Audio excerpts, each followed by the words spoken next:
हाँ जी, नमस्ते जी all. How are you? Fine. Okay, let us start the chapter name. First of all, you should know about the chapter name और इसका मतलब क्या है. The fundamental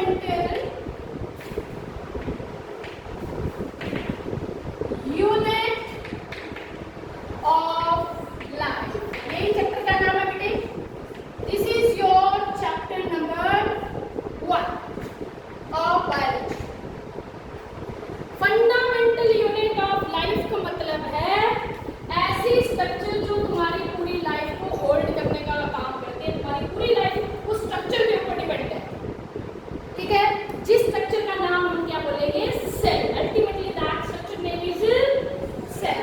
fundamental unit of life जो है वो सेल है और सेल ही आपकी बॉडी में एक ऐसी स्ट्रक्चर है जो जो जो काम आप सारे कर रहे हो वो सेल कर रहा है. मीन्स खा रहे हैं, कहाँ जा रहा है? सेल के पास. सेल की नेसेसिटी है वो, तभी खा रहे हो.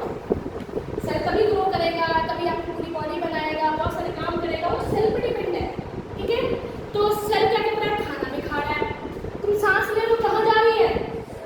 सेल के अंदर. खाना तोड़ने के लिए सांस जा रही है, अदरवाइज कोई नीड नहीं थी. खाना तोड़ने के लिए सांस जा रही है, अदरवाइज कोई नीड नहीं थी. अगर खाना खा रहे हो तो किस पर्पज से खा रहे हो? For what purpose you are eating food? क्या लेना? हाँ, बिल्कुल. एनर्जी. और एनर्जी कहाँ से आती है? खाने से. और खाना अकेला कभी भी एनर्जी प्रोड्यूस नहीं करता जब तक आप सांस नहीं लेते. वो था इंटरकनेक्टेड. क्लियर. सेल के अंदर खाना चला गया, खाना टूट गया, एनर्जी दे दी, साथ में वेस्ट निकलेगा. सांस लेते हैं एकदम बाहर निकालते हैं, जो बाहर निकालते हैं that is carbon dioxide. And which is the waste. वो क्या है? वेस्ट है जिसकी कोई जरूरत नहीं है बॉडी के अंदर. That should be expel out. Otherwise क्या होगा? Hold your breathe for 1 minute. Can you hold?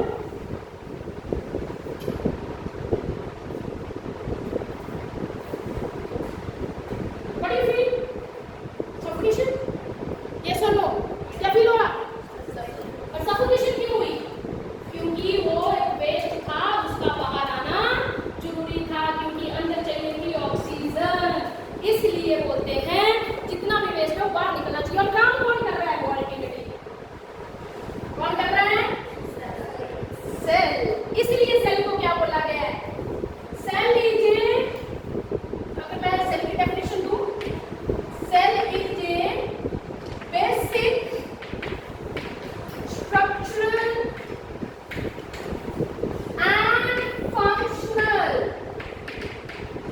unit of life.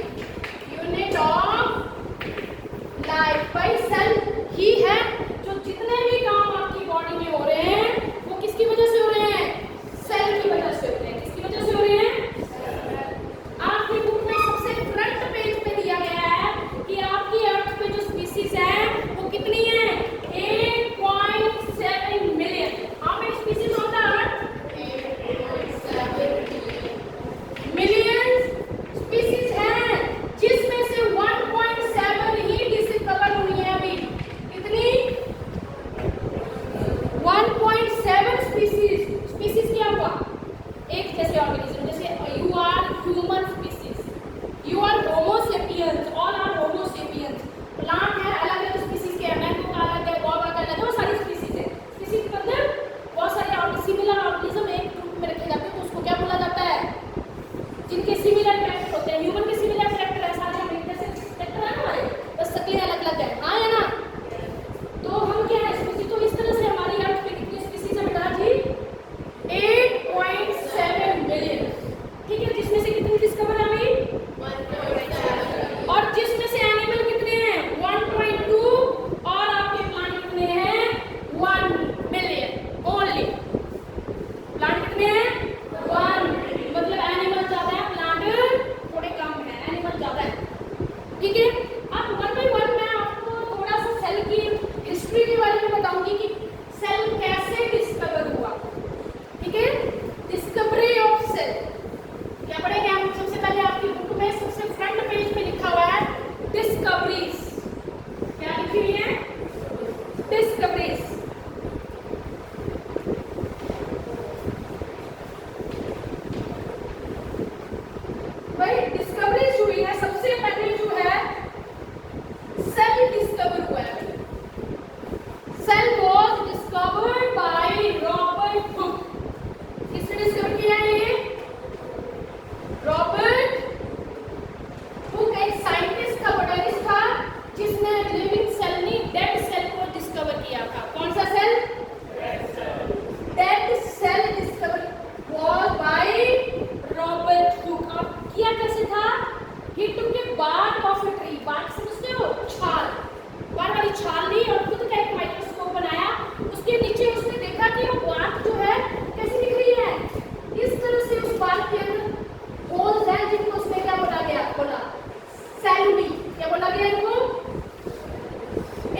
Biology है ये ऐसी ब्रांच है साइंस की जो लिविंग ऑर्गेनिज्म के बारे में समझाती है, बताती है क्या है क्या नहीं है, और साथ में इसकी जो डिफरेंट ब्रांचेस है botany, zoology and microbiology.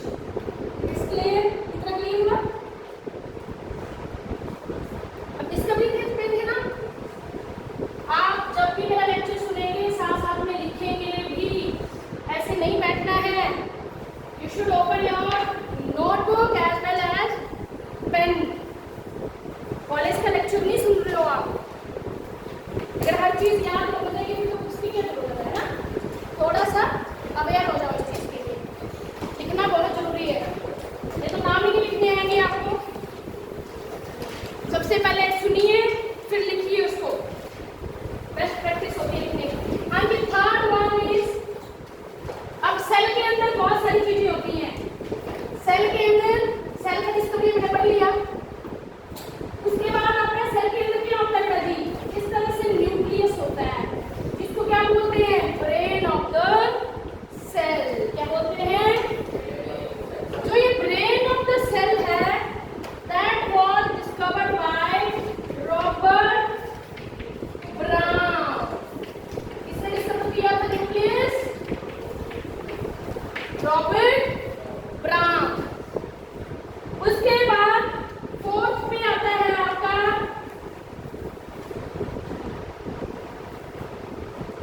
Protoplasm. अब ये प्रोटोप्लाज्म क्या है, सुना है आपने प्रोटोप्लाज्म? प्रोटोप्लाज्म सुना है बेटे? Do you know protoplasm? जितना भी लिक्विड मटेरियल न्यूक्लियस के अंदर, न्यूक्लियस के बाहर, ये जितना भी मटेरियल है, लिविंग मटेरियल है, उसको क्या बोलेंगे, प्रोटोप्लाज्म।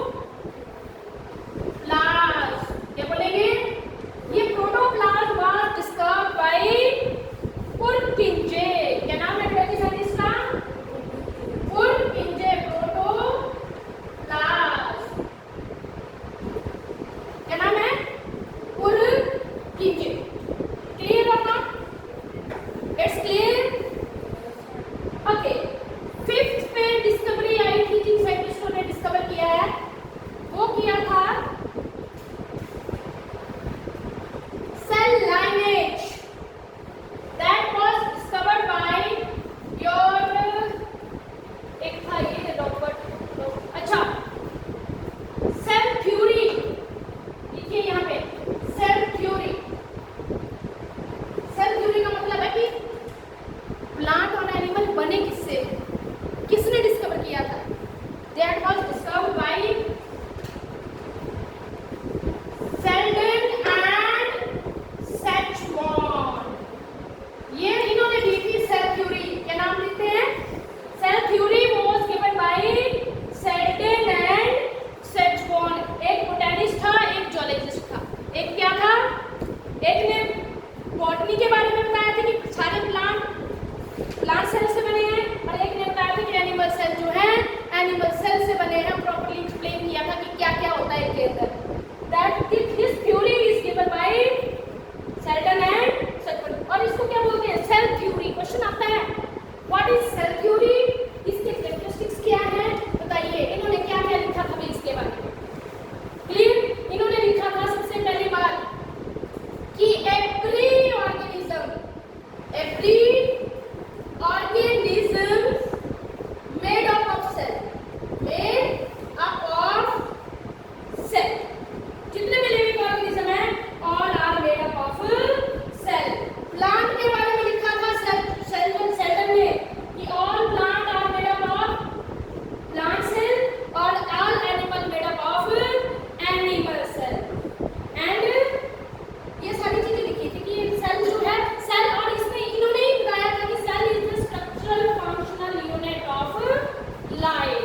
सेल ही क्या है, स्ट्रक्चरल और फंक्शनल यूनिट है लाइफ का। सेल ही हर चीज कंट्रोल करता है।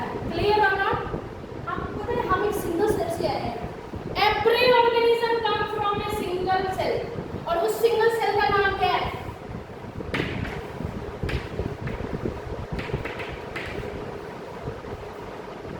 क्या नाम है, जाइगोट। हम भी जाइगोट से बने हैं। पूरी जाइगोट में इतनी कैपेसिटी होती है, 3 लेयर्स होती है, और तीनों लेयर से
दो यहाँ पे, ऑल यूकैरियोट्स। यूकैरियोट्स का मतलब है जिनके अंदर न्यूक्लियस होता है, ट्रू न्यूक्लियस होता है, जिस न्यूक्लियस के बाद न्यूक्लियर मेम्ब्रेन होती है।